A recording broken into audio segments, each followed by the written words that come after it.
This mountain town on the northeast side of Taiwan is rumored to have been the inspiration for the movie Spirited Away by Studio Ghibli.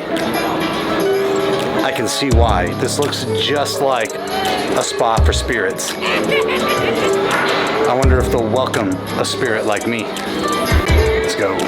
For hundreds of years, the seaside village of Jiufen was only accessible by boat. The discovery of gold and the allure of wealth led to a rush of incredibly dense housing being built. Tourism grew, and eventually the old street became an attraction filled with shops and Taiwanese delicacies. The salty air and historic lore create a vibe that is distinctly mystical. This town is a maze. I feel like I'm in a dream I had as a child about what it would be like to be in a mysterious town, just getting lost. Every turn, something new, a new surprise, something creepy, something a little scary, a little gross, and then amazing and cool. I'm telling you, you gotta come here.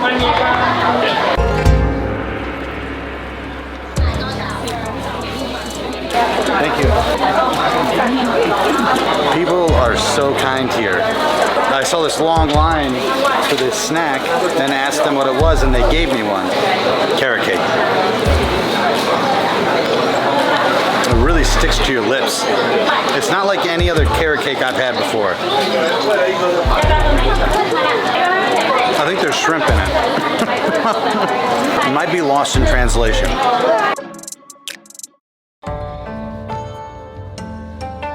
The Japanese influence is on full display at the A-Mei Tea House, where they have been performing their traditional service for decades. As a reluctant tea drinker, even I am intrigued by their 8 exclusive teas that are hand-plucked from the high mountains of Taiwan. And the views are simply sublime. I'm overcome with a feeling of transcendence and have decided to stay for a while. This is hands down my favorite town so far in Taiwan. I mean, check it out. They even give you the leftover tea from your tea set. What'd you think it was? Wandering aimlessly, I discover what seems to be a hidden passage. Yo, this town is so fucking cool. It's like being in a weird, creepy movie. Hidden passageways, really cool architecture, creepy shit. This is wild. Okay, hold up. Where are all the tourists? And why has the sky turned to night? I am traversing the village in search of others, and I sense something arriving with the sudden breeze. I didn't see a looking glass and wonder, what did I consume? Before I forget my name or am turned into a pig, I need to travel back through the secret portal. Microdose my ass. And I'm going to pretend that didn't just happen. Dude, where's my car?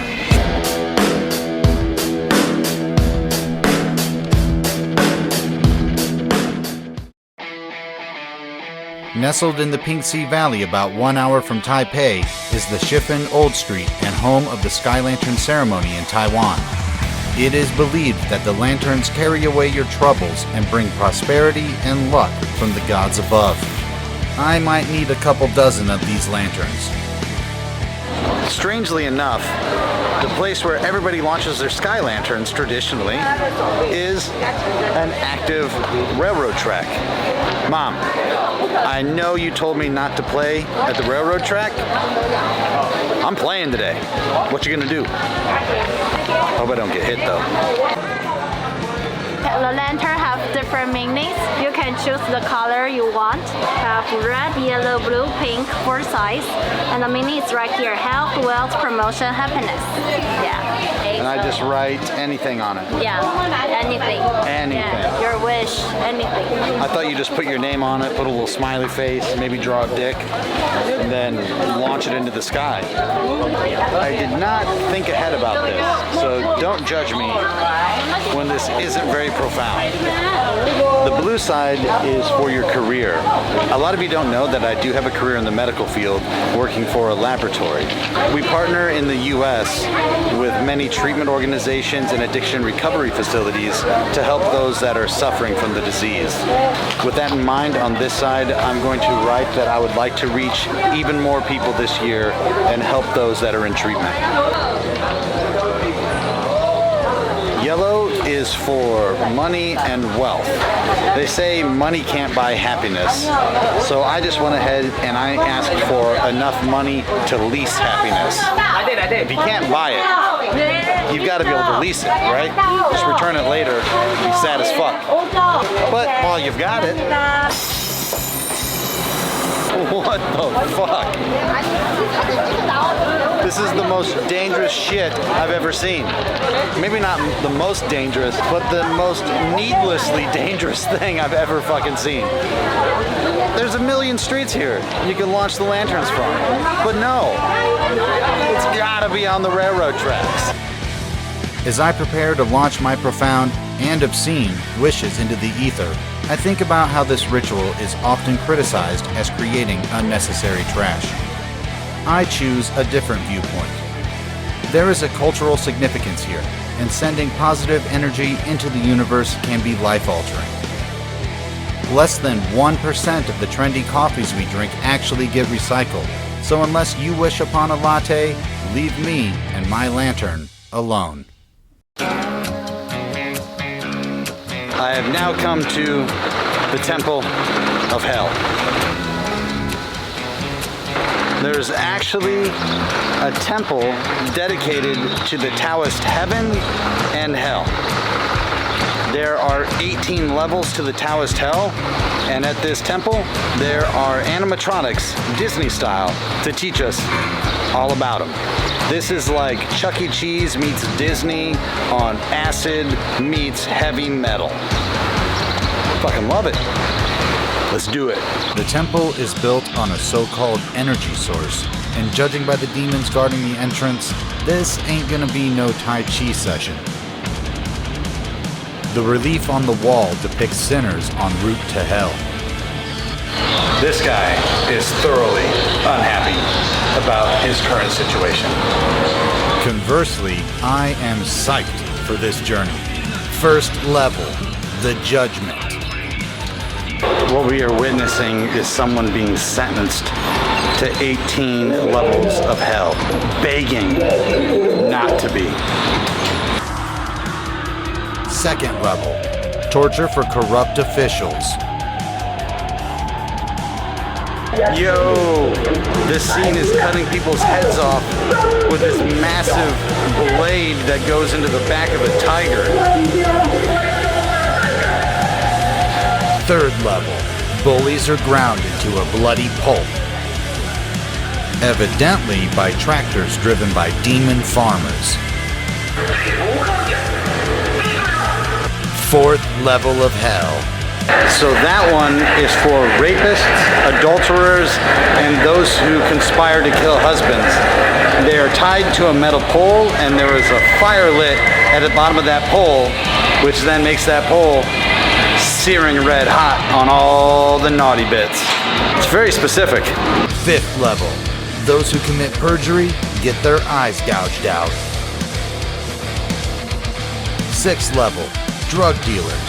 They get cooked like dumplings in boiling oil. Seventh level, those that swindle women. This must be where all the Girl Scout cookie peddlers end up and get their hearts gored out. Eighth level, those who cut corners get eaten alive by predators. The next one is being subject to disembowelment by a giant scale. Ninth level, those that disrespect their elders. 10th level, rapists have their limbs torn off by this distinguished gentleman. They say people bring their children here to teach them a lesson about being good and trying to scare them into behaving. If my parents would have brought me here, shit, I'd have ended up being an evangelical. I'd have ended up with a mega church. Holy shit. 11th level, thieves and kidnappers are put into a grinding machine. 12th level, bandits have their limbs chopped off. On the 13th level, you get crushed repeatedly. But why? That one was for the women that disobey their mothers and fathers-in-law. Very specific. Again. 14th level, human traffickers get their faces skinned by metal blades. 15th level, those who provoke suicide get disemboweled. 16th level, gamblers get their guts cut open. 17th level, accomplices to manslaughter get their tongues pulled out. 18th level, the goddess of forgetfulness. After all that, on the 18th level, if you drink the tea of oblivion as a sinner, you return to the realm of the living as an infant. I think this is the symbolic tea of oblivion. So you mean to tell me I could just drink some tea and fucking forget about it?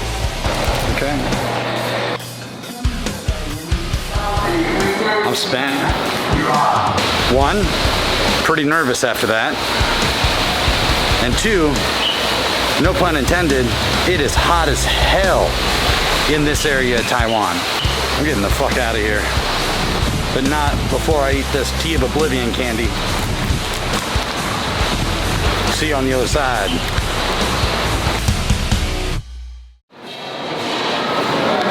Today is Buddha's birthday. He was born 2,600 years ago in India, and look at his legacy.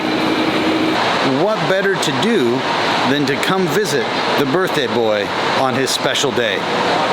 Here at the temple is the tallest sitting bronze Buddha in all of Asia, and it is epic.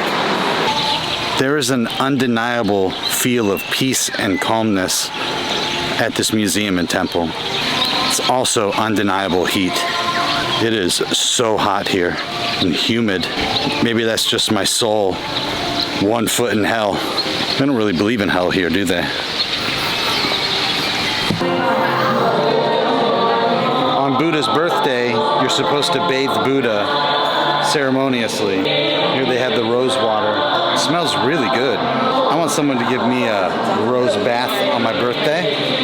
I suppose I have to do something epically impactful to the world first.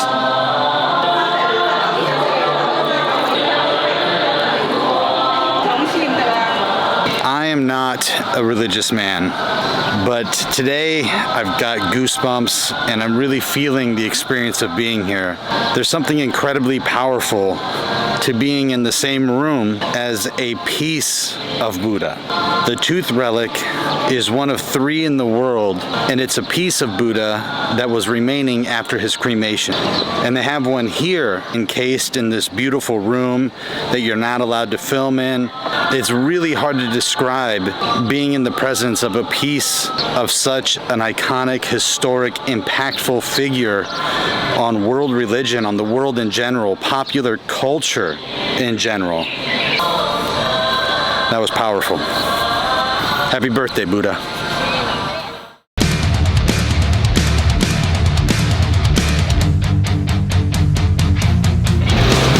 I'm at the Dragon and the Tiger Pagodas in Kaohsiung, Taiwan.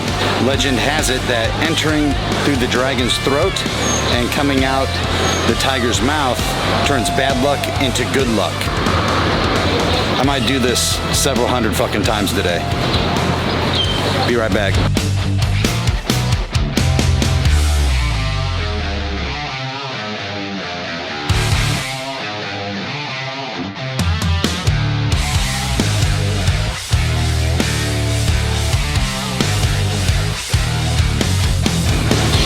probably should have done that bad luck to good luck thing before eating half the shit I have eaten at the night markets.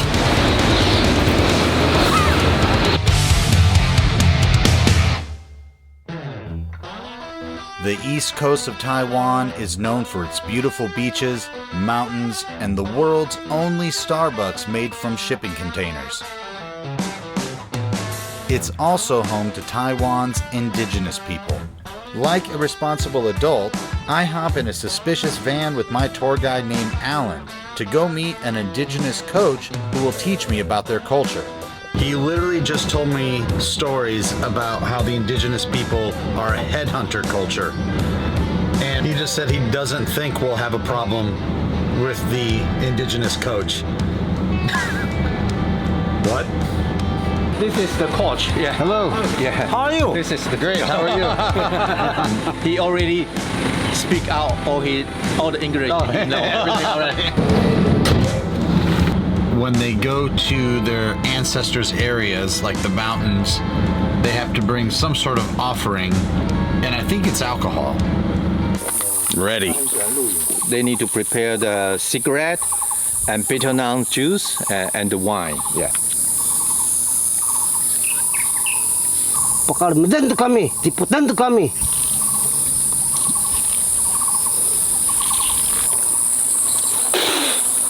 Oh, kamu si serai.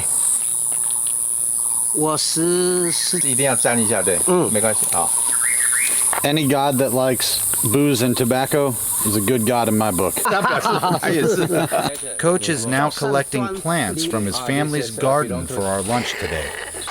He's showing me proper machete techniques and how they build their shelters in the wild.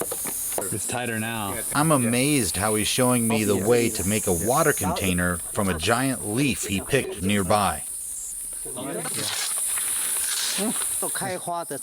Like a loan shark squeezing a bad gambler, you can extract water from this indigenous flower if you need to survive. Coach goes into chef mode, and Alan discloses the menu. Squirrel, the meat for the squirrel.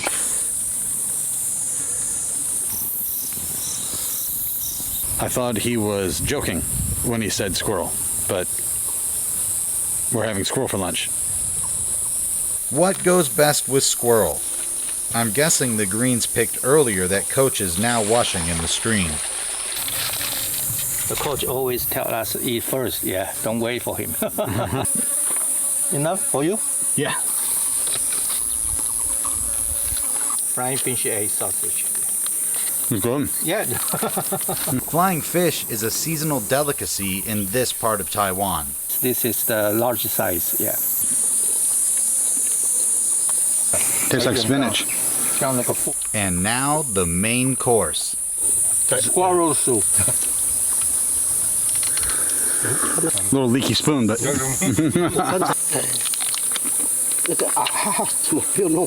squirrel is chewy. I don't know what part of the squirrel this is, but Some part. I want to know. My ADHD never said, "Hey look, a squirrel, let's fucking eat it." But there's a first time for everything. Thank you so much. Modern art, arcades, and mopeds cohabitate the Taipei street level with traditional culture and historic architecture. Look up and you'll see Taipei 101 towering above the bustling city like the Eye of Sauron. I'm gonna need some malty courage to ascend that beast.